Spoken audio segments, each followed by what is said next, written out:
देखो देखो भाई, है ना। लास्ट क्लास में तुमने क्या पढ़ा है? Henry law.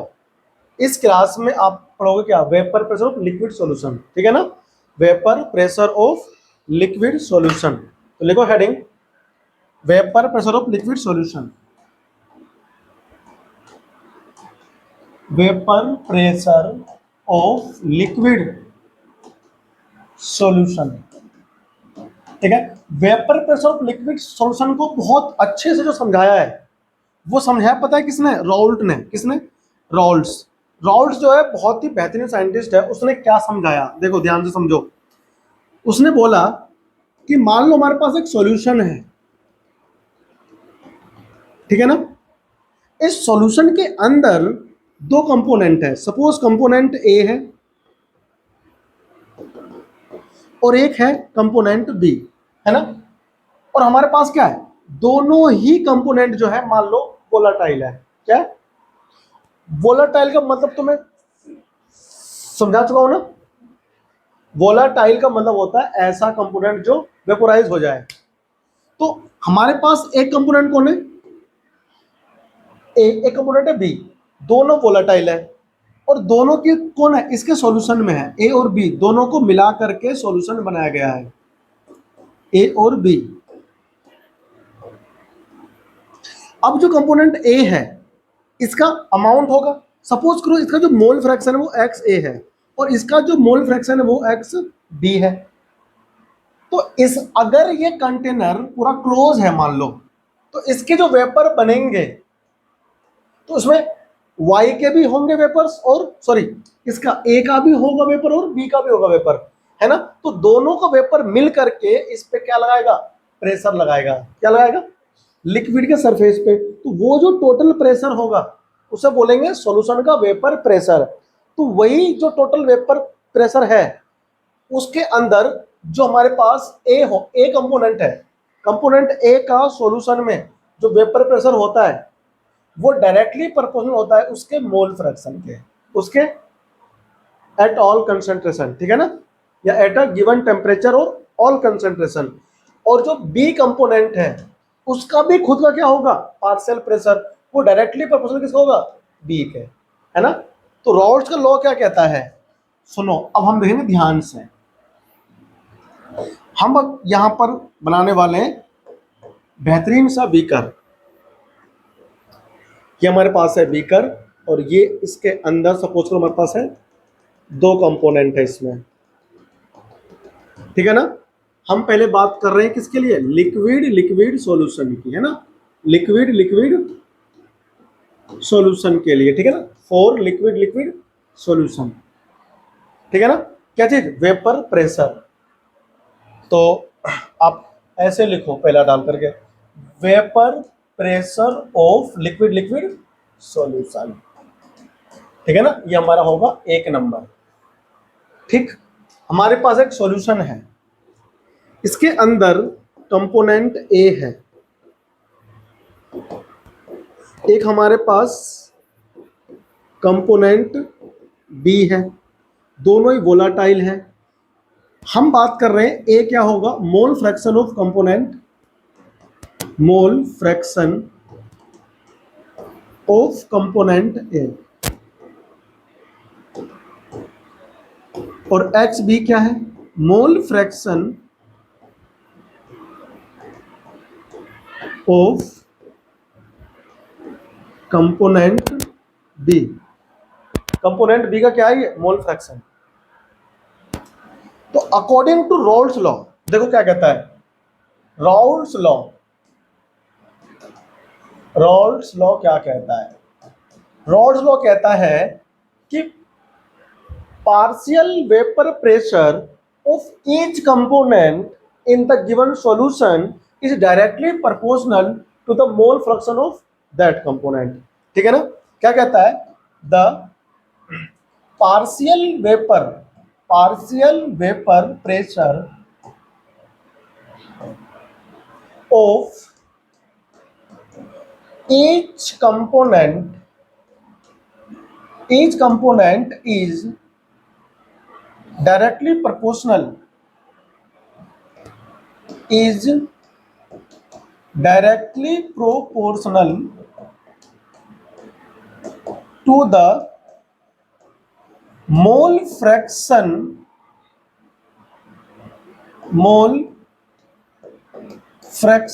ऑफ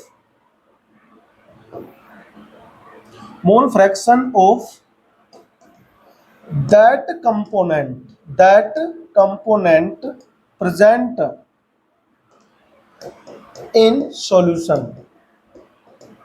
देखो ये कहता है रॉल्स का लॉ, ये रॉल्स का लॉ है। क्या कहता है? कहता है कि कोई सॉल्यूशन है, ये हमारे पास सॉल्यूशन है, इसके अंदर वेपर बन रहा होगा, इसमें मोल फ्रैक्शन ए भी है और बी भी है। तो इसके अंदर जो कंपोनेंट ए है उसका जो पार्शियल प्रेशर होगा वो डायरेक्टली प्रोपोर्शनल होगा उसके मोल फ्रैक्शन के, उसके मोल फ्रैक्शन मतलब जितना ज्यादा मोल फ्रैक्शन होगा जिस कंपोनेंट का सॉल्यूशन में, उसका उतना ही ज्यादा क्या होगा, पार्शियल वेपर प्रेशर। समझ में आया? अब सुनो, देखो मैं इसी को इधर मैथमेटिकल फॉर्म में करता हूं, फॉर्मूलाइज। देखो इस डेफिनेशन के according partial pressure of component A is directly proportional to the mole fraction of component A. आई बात समझ में?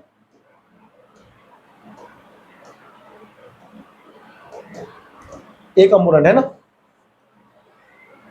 अब अगर हम बी का लिखें तो जो कंपोनेंट बी है उसका जो पार्शियल प्रेशर होगा वो भी मोल फ्रैक्शन ऑफ बी के क्या होगा, डायरेक्टली प्रोपोर्शनल। भाई इसमें दो कंपोनेंट है ना, एक कंपोनेंट ए है और एक कंपोनेंट बी है। तो दोनों कंपोनेंट का, कंपोनेंट क्या, कोई लिक्विड हो सकता है, दोनों हो सकता है, एक बेंजीन हो एक एसीटोन हो सकता है, एक बेंजीन हो एक टोल्यून हो, है ना, हो सकता है पानी हो और एल्कोहल हो, है कि नहीं। तो ऐसे ऐसे दो कंपोनेंट है, दोनों कंपोनेंट कैसे वोलाटाइल है, तो दोनों कंपोनेंट का बनेगा वेपर प्रेशर। तो दोनों का प्रेशर अलग अलग होगा, दोनों को जोड़ करके सॉल्यूशन का आएगा वेपर प्रेशर, ठीक है ना। हमसे ये कह रहा है कि किस कंपोनेंट का ज्यादा होगा पार्शियल प्रेशर, तो जिस कंपोनेंट के मोल फ्रैक्शन ज्यादा होंगे उस कंपोनेंट का वेपर प्रेशर ज्यादा बनेगा। समझ में आया ना।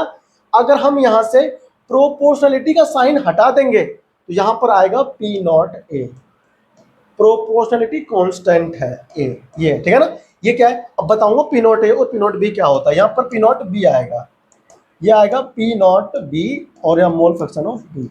समझ में आया? ये होता है रॉल्स लॉ, यही रॉल्ट का लॉ है।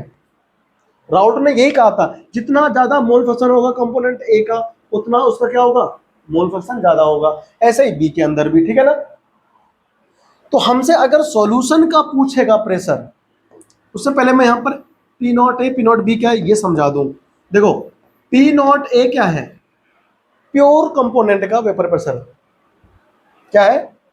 Vapour pressure of pure component A, component A. और पी नॉट बी बताओ क्या है, vapour pressure of pure component B. मतलब अगर कंपोनेंट बी भाई प्योर फॉर्म में भी तो होगा भाई। मान लो हमारे पास यहां पर क्या है, एक हमारे पास मान लो वाटर है, ओनली वाटर है, तो इसका इसमें कुछ मिक्स नहीं है, इसका जो वेपर प्रेशर होगा इसका भी तो बनेगा प्रेशर। वाटर भी क्या होता है, वोलेटाइल, तो वाटर का भी तो होगा वेपर प्रेशर। अभी प्योर फॉर्म में है तो हम उसको पी नॉट बोलेंगे। क्या बोलेंगे? पी नॉट बोल देंगे। तो मान लो वाटर का हमारे पास ए है, हमारे पास एल्कोहल है, एल्कोहल मिक्स है इसमें ना, ये एल्कोहल है, एल्कोहल प्योर फॉर्म में है, तो एल्कोहल का भी तो वेपर बनता है, उसका भी तो खुद का होगा वेपर प्रेशर। जब अकेला था, अकेला मतलब कि बिना किसी मिक्सचर के था, प्योर फॉर्म में। तो यहां पर मान लो एल्कोहल का था क्या, पी नॉट बी, क्या था, पी नॉट बी, ये प्योर एल्कोहल का हो गया, पी नॉट बी प्योर का। अब हमने क्या किया, इन दोनों को मिक्स कर दिया, इनका हमने इनको मिक्स कर दिया और मिक्स करके हमने बनाया सॉल्यूशन। क्या बनाया, ये बन गया सॉल्यूशन। अब इस सॉल्यूशन का जो वेपर प्रेशर होगा टोटल, वो जोड़ करके होगा, पी ए का कितना होगा और पी बी का कितना होगा, दोनों का जोड़ करके होगा, है कि नहीं। तो पी ए का कितना होगा, जितना कि उसके मोल फ्रैक्शन ज्यादा होंगे उतना ही क्या होगा, पी ए का होगा। समझ में आया? नहीं आया? पी ए और पी बी इसमें दोनों मिक्स है ना। जब दोनों मिक्स है तो जिसका मोल फ्रैक्शन ज्यादा होगा उसका उसमें ज्यादा होगा क्या चीज, पार्शियल वेपर प्रेशर। समझ आया तेरे को, नहीं आया? आया। तो पी ए का अगर मोल फ्रैक्शन ज्यादा है तो ए कंपोनेंट का पार्शियल वेपर प्रेशर ज्यादा होगा, और अगर कंपोनेंट बी के मोल फ्रैक्शन ज्यादा है तो उसका पार्शियल प्रेशर ज्यादा होगा। समझ आया तेरे को? ऐसा काम में करता है। तो ये हमने तुमको समझा दिया क्या कि पी नॉट ए क्या होता है और पी नॉट बी क्या होता है। जब प्योर फॉर्म में रहता है ना तब उसका पार्शियल प्रेशर, ये हमारा पी नॉट से हमसे रिप्रेजेंट करते हैं। ठीक, करो कॉपी इसको, फिर मैं आगे बढ़ता हूँ इसमें, ठीक है ना। निकालता हूँ टोटल वेपर प्रेशर किसका, सॉल्यूशन का निकालूंगा अभी। ये कॉपी कर लो है ना अच्छे से, लो करो, फिर अपन आगे बढ़ेंगे। चलो आगे चलते हैं, आ जाओ। देखो तो अब सुनो, डाल्टन का लॉ पढ़ा है आप लोगों ने। डाल्टन क्या बोलता है, अगर आपके पास कोई कंटेनर है उसमें बहुत सारे अलग अलग गैसों के मॉलिक्यूल्स हैं, है ना। मान लो ये ऑक्सीजन गैस है, ये कार्बन डाइऑक्साइड, ये रिएक्ट नहीं करते, ये हीलियम गैस है, ये ऑर्गन गैस है, जो रिएक्शन नहीं करते गैस है, उन गैसों की बात कर रहा हूँ। नाइट्रोजन गैस है, अलग अलग गैसें भरी हुई है ना। तो अलग अलग गैसों का अलग अलग प्रेशर होगा, अलग अलग। भाई ऑक्सीजन गैस का कुछ अपना खुद का प्रेशर होगा जो लगा रहा होगा किस पे, कंटेनर के वॉल पे लगा रहा होगा। ऐसे हीलियम गैस लगा रहा होगा अपना प्रेशर। तो ये जो इंडिविजुअल प्रेशर लगाता है कोई गैस, उसे बोलते हैं पार्शियल प्रेशर। क्या बोलते हैं उसे? उसे बोलते हैं पार्शियल प्रेशर उस गैस का। मान लो ऑक्सीजन ने क्या लगाया, इस कंटेनर पे प्रेशर लगाया, तो वो उसका क्या होगा, पार्शियल प्रेशर।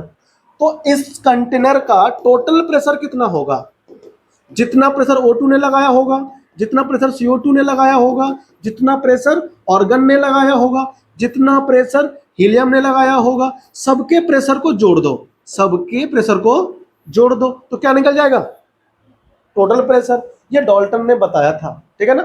गैसेस स्टेट में आप पढ़ते हो 11th क्लास में, ये बोलता है। तो यहां पर भी इस सॉल्यूशन का प्रेशर कितना होगा, तो प्रेशर ऑफ सॉल्यूशन, SOL पर N लगा दिया, सॉल्यूशन का प्रेशर कितना होगा, जितना पार्शियल प्रेशर कंपोनेंट A का होगा उसमें जोड़ दो partial pressure of component B का। इसमें दो ही तो कंपोनेंट है, हम केवल इस चैप्टर में बाइनरी सॉल्यूशन की तो बात कर रहे हैं, दो कंपोनेंट हो जिसमें।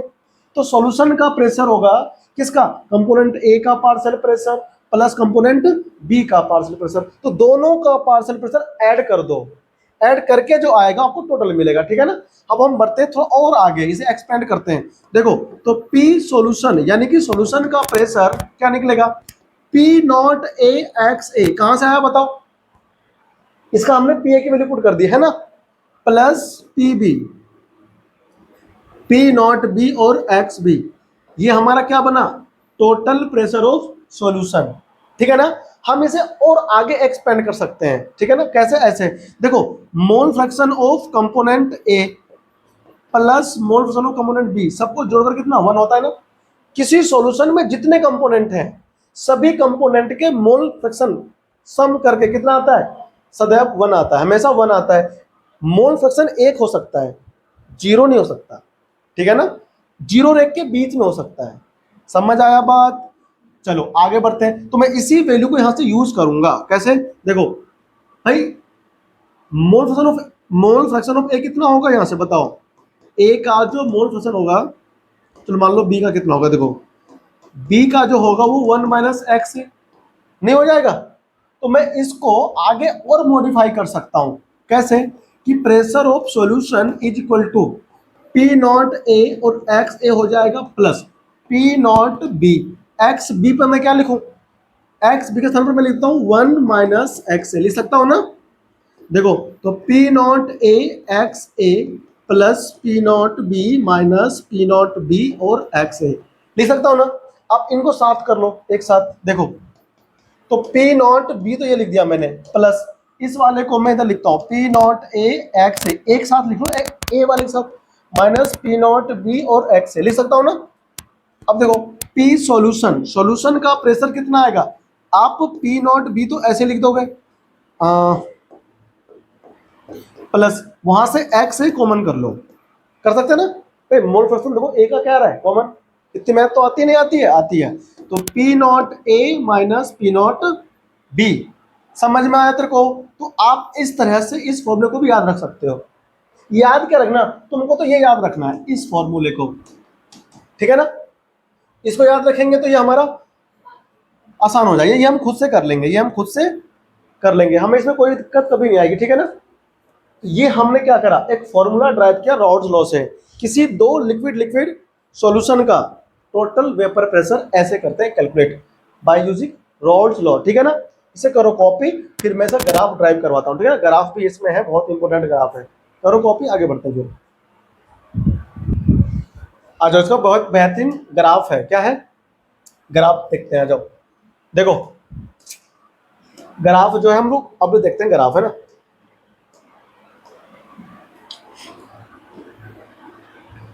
एक हम लाइन ऐसे खींचेंगे, सीधी लाइन है ना बिल्कुल, ये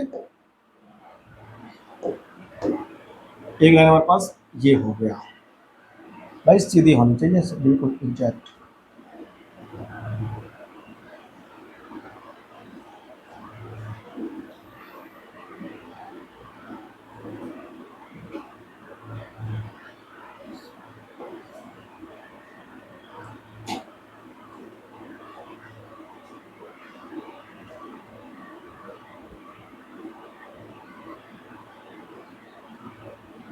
ठीक है, देखो दिख रहा है ना। अब हम ये मान के चल रहे हैं कि जो कंपोनेंट बी है वो ज्यादा वोलाटाइल है, कंपोनेंट बी क्या है, मोर वोलाटाइल है। तो जो प्योर का जो प्रेशर होगा, प्योर का, वो बी वाले का क्या होगा, ज्यादा, बी वाले का क्या होगा, ज्यादा। किससे, ए वाले से। हम ये मान के चलते हैं कि जो कंपोनेंट बी है वो मोर वोलाटाइल है, तो उसका प्रेशर भी ज्यादा होगा प्योर फॉर्म में जब होगा, ठीक है ना? ये हमारे पास क्या है, एट कांस्टेंट टेम्परेचर, एट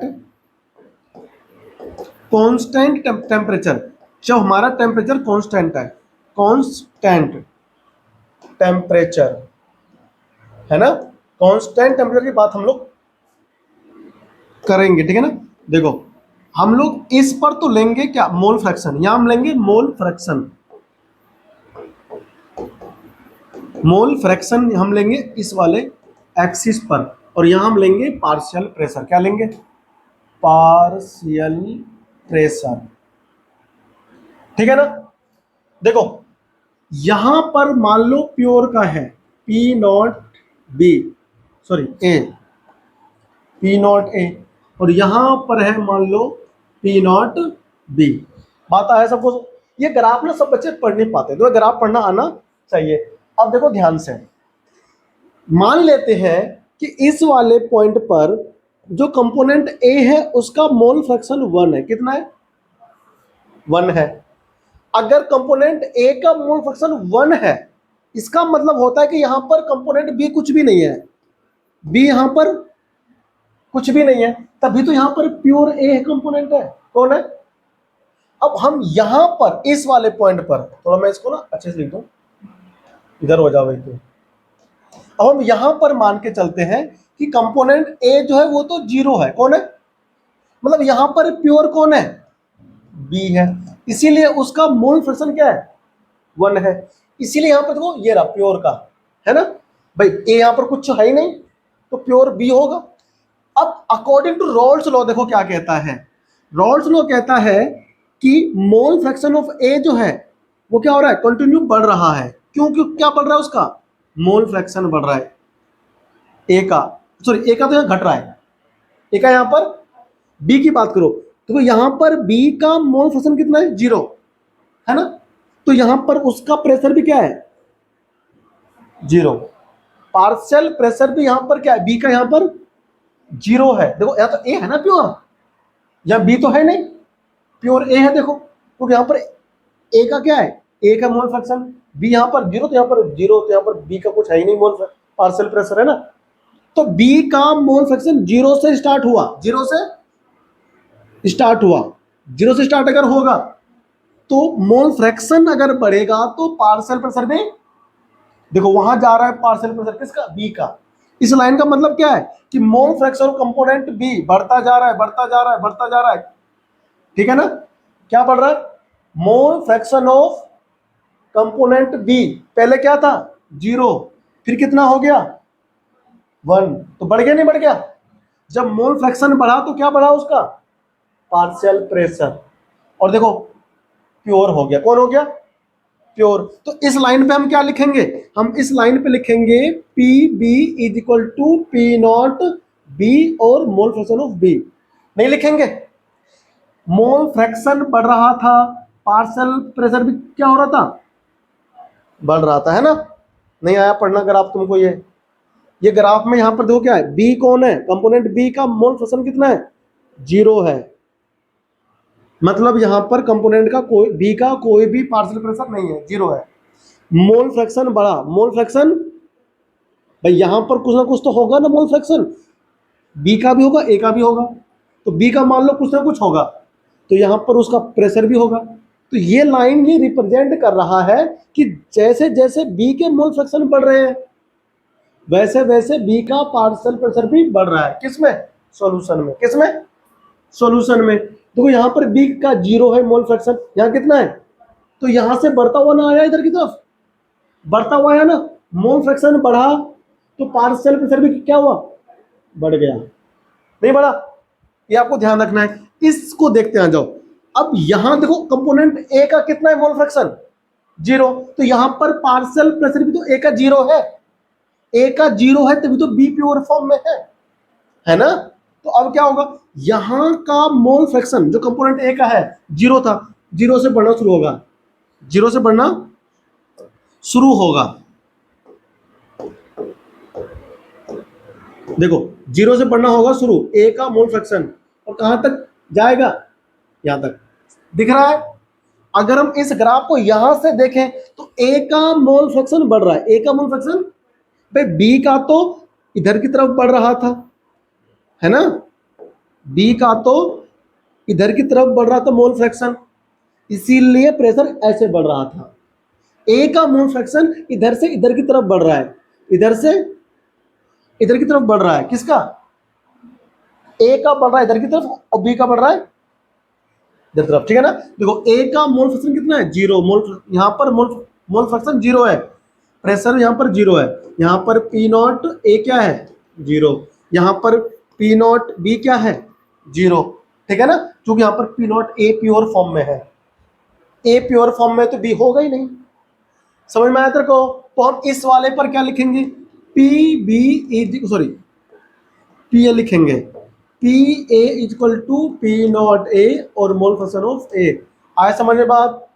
ये रॉल्ट के लॉ के अकॉर्डिंग है।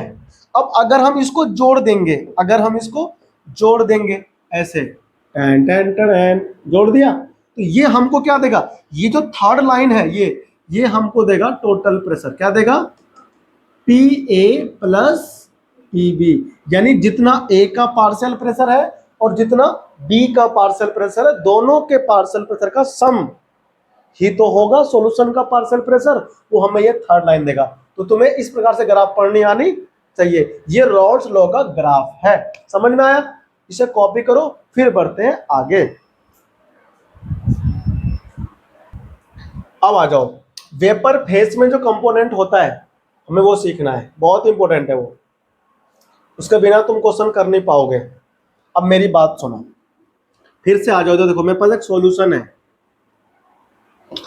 वॉइस चेक कर लो एक बार। है सही आ रही है? देखो ये हमारे पास एक कंटेनर है, इसमें सॉल्यूशन है ना। क्या है इसमें? सॉल्यूशन है। इसमें हम देख रहे थे कि एक्स ए था और एक्स बी भी था।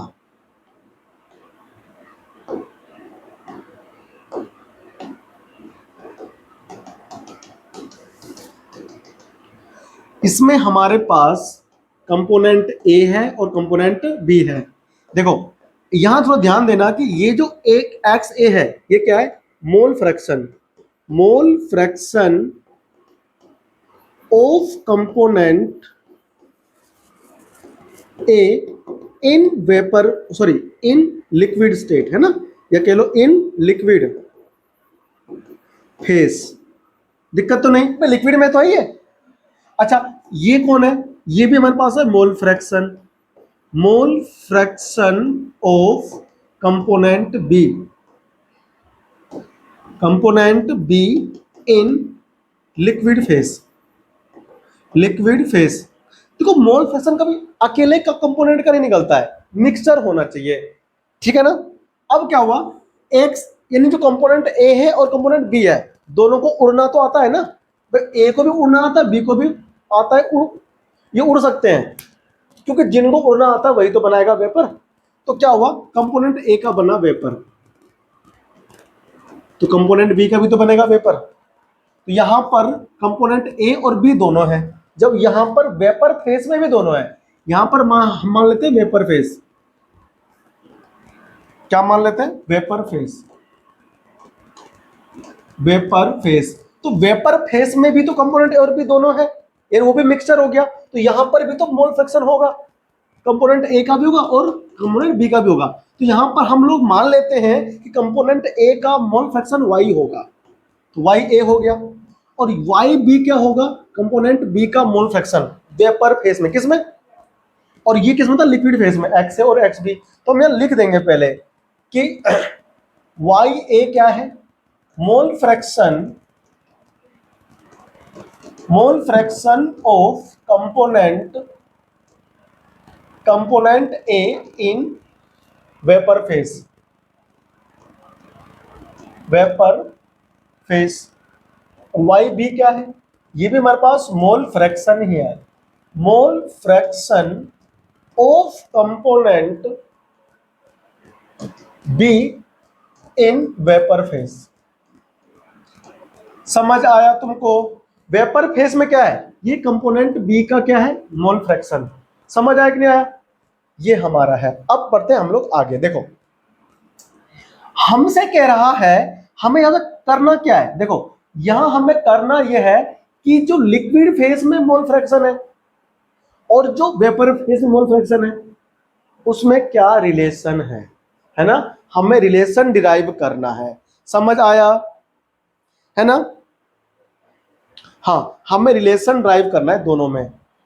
तो अब सुनो, वेपर फेस में तो डाल्टन देता है लॉ, और लिक्विड फेस में ये रॉल्स देता है ना। तो सुनो, देखो डाल्टन का एक लॉ था, मैं तुम्हें समझा रहा हूं, फिर से समझना, पहले भी समझाया था फिर समझा रहा हूं। ये मेरे पास एक कंटेनर है, अगर इसको नहीं बताऊंगा तुम गलती कर दोगे, पढ़ा है नहीं पढ़ा पता नहीं मेरे को। देखो इसमें O2 गैस मान लो है, N2 गैस है, हीलियम गैस है ना, इसमें बहुत सारी गैस है, मतलब गैसों का क्या है, मिक्सचर है, लेकिन गैस नॉन रिएक्टिव है सारी, ये रिएक्शन नहीं करते गैस आपस में। CO2 गैस हो गया, ये आपस में रिएक्शन नहीं करते, ठीक है ना। हाइड्रोजन गैस इसी में हो गया H2, ये रिएक्शन नहीं करते, ये गैसें हैं पूरी बंद। अब इन सभी गैसों का प्रेशर होगा टोटल, वो मान लो हमारे पास P टोटल क्या हो गया, P हो गया टोटल। अब हर एक गैस का क्या होगा, अमाउंट होगा ना। तो मान लो मोल फ्रैक्शन सब गैसों का होगा अलग अलग, भाई ऑक्सीजन गैस का मोल फ्रैक्शन कुछ होगा, कार्बन डाइऑक्साइड गैस का मोल फ्रैक्शन कुछ होगा। तो ये जो टोटल प्रेशर होता है, ये टोटल प्रेशर इस कंटेनर का है, तो सभी गैसों के पार्शियल प्रेशर का जोड़ होता है। क्या होता है भाई, इसका प्रेशर अपना कुछ होगा, इसका कुछ होगा, अभी तो समझाया था, इसका कुछ होगा, तो इनका अलग अलग प्रेशर अगर जोड़ देंगे ना तो इसका टोटल प्रेशर निकलता है। अगर तुम्हें टोटल प्रेशर मान लो दे रखा है पहले से ही, और तुमसे ये पूछ ले कि बताओ अकेला नाइट्रोजन मॉलिक्यूल कितना प्रेशर लगा रहा है, तुमसे ये भी पूछ सकता है कि बताओ अकेला हाइड्रोजन मॉलिक्यूल कितना प्रेशर लगा रहा है। तो ये जो इंडिविजुअल गैसों का हम निकालते हैं प्रेशर, इन्हें हम कहते हैं उसका पार्शियल प्रेशर। क्या कहते हैं, तो ये गैसेस स्टेट में तो है, क्या लिक्विड है ये नहीं, तो ये लिक्विड सॉरी ये गैसेस स्टेट में हर एक कंपोनेंट का पार्शियल प्रेशर जो निकालने का बताया फॉर्मूला, वो बताया किसने, डाल्टन ने। किसने, डाल्टन ने। और लिक्विड स्टेट में जो हर एक कंपोनेंट का वेपर प्रेशर निकालने का बताया फॉर्मूला, वो बताया रॉल्ट ने। किसने, तो रॉल्ट का लॉ और डाल्टन के लॉ, दोनों के लॉ को मिला करके हम दोनों में रिलेशन निकालेंगे। किसमें? लिक्विड स्टेट में जो कंपोनेंट है उसका मोल फ्रैक्शन, और जो गैसियस स्टेट में कंपोनेंट है उसका मोल फ्रैक्शन, है ना। दोनों के बीच में हम लोग रिलेशन निकालेंगे, वही हमको यहाँ पे निकालना है। तो यहाँ मैंने देखो लिख दिया है। तो डाल्टन ने कहा था कि देखो भैया ऐसा है, अगर तुम्हें टोटल प्रेशर दिए गए हैं और तुम्हें पार्शियल प्रेशर निकालना है तो उसका फॉर्मूला होता है, अगर मान लो मुझे पार्शियल प्रेशर कंपोनेंट का निकालना है, ए का, ठीक है ना। तो पार्शियल प्रेशर यहां पर मैं लिख रहा हूं, क्या लिखूं बताओ? पार्शियल प्रेशर है ना, तो मान लो कंपोनेंट ए का पार्शियल प्रेशर, ये हमेशा इक्वल होगा mole fraction of component A और टोटल प्रेशर के। किसके? Total pressure. ठीक है ना? नहीं आई बात समझ में? अगर मान ले इसका टोटल गैस, इस पूरे गैस का प्रेशर मान ले 200 होता, क्या होता? 200 एटीएम होता मान ले। टोटल प्रेशर इसके अंदर का सबका ये होता पी टोटल, ठीक है। और हमसे कहता कि बताओ अकेला H2 गैस कितना प्रेशर लगा, अकेला H2 गैस कितना प्रेशर लगा रहा होगा? भाई 200 तो सब मिलके लगा रहे हैं, 200 तो सब, अकेला H2 गैस कितना प्रेशर कंट्रीब्यूट कर रहा होगा 200 में। तो हम क्या करते, हम निकालते H2 गैस का प्रेशर। तो कैसे निकालते? टोटल प्रेशर हमको दे रखा है, उसकी इनटू करते किसमें? उसके मोल फ्रैक्शन में। मान लो H2 गैस का जो मोल फ्रैक्शन है वो 0.3 है। कितना है? 0.3 है। तो 0.3 इंटू करो किसमें? 200 में, तो 2 तिया 6 हो जाएगा, यानी कि 60 एटीएम कौन लगाएगा बताओ? H2 अकेला। तो 60 एटीएम क्या निकला? पार्शियल प्रेशर किसका? हाइड्रोजन गैस का केवल। और 200 क्या है? 200 टोटल प्रेशर है पूरे कंटेनर में, सभी गैसों का प्रेशर मिला करके। भाई 60 ये लगा रहा है, कुछ ये लगा रहा होगा, कुछ ये लगा रहा होगा, कुछ नाइट्रोजन लगा रहा होगा, है ना। सभी गैसों का अलग अलग प्रेशर होगा ना, सब मिलके जोड़ करके 200 लगा रहे हैं। तो ऐसे किसी भी एक कंपोनेंट का पार्शियल प्रेशर गैसेस स्टेट में किसने सिखाया निकालना?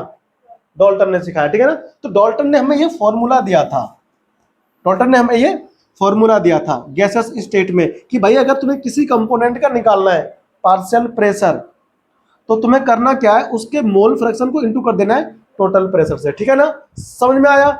ये कहा था किसने? डाल्टन ने। ये था अकॉर्डिंग टू डाल्टन, लिख देना अकॉर्डिंग टू डाल्टन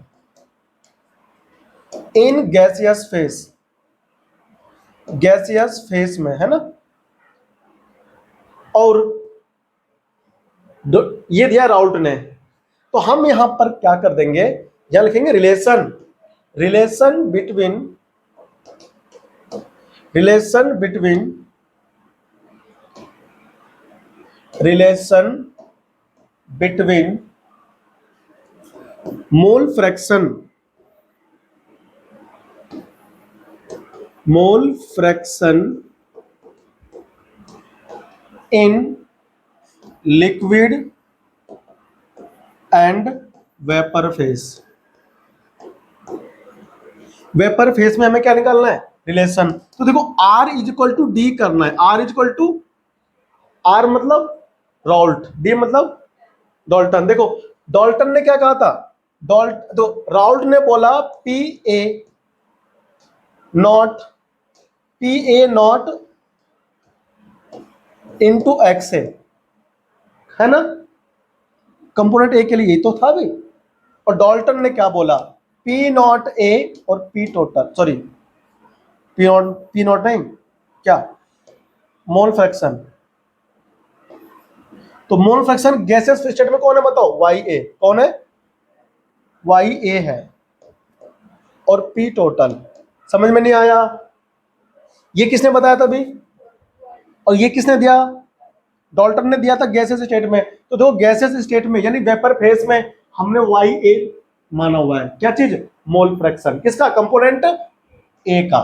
समझ में आया? तो ये हमने कंपोनेंट ए के लिए निकाला। देखो अब हम यहां से क्या निकाल सकते हैं? हम लोग कंपोनेंट ए का वेपर फेस में निकाल सकते हैं। तो कैसे निकालोगे बताओ? देखो हम इसको निकालेंगे कुछ ऐसे,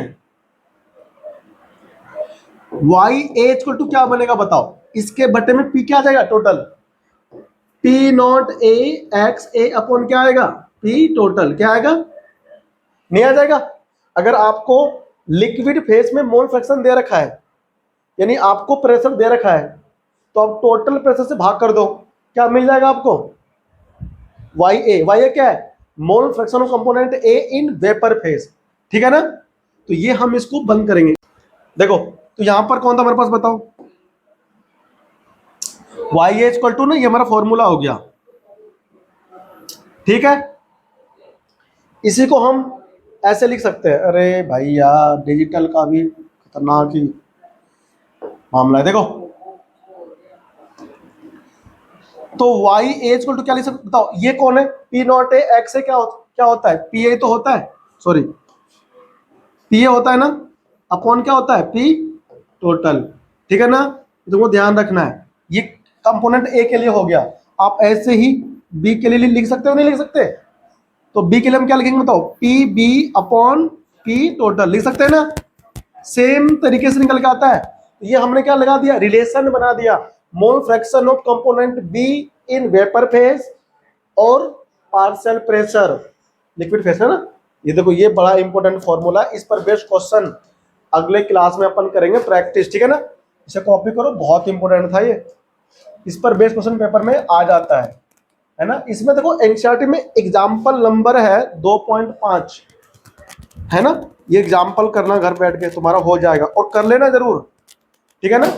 और इसमें क्वेश्चन भी है, क्वेश्चन भी करेंगे हम लोग लास्ट क्लास में, क्वेश्चन करेंगे इस पर बेस्ड, है ना। ये हमारा खत्म हुआ सारा टोटल क्या, रॉल्स लॉ, ठीक है ना। एक क्लास में मिलते हैं तुमसे अगले क्लास में।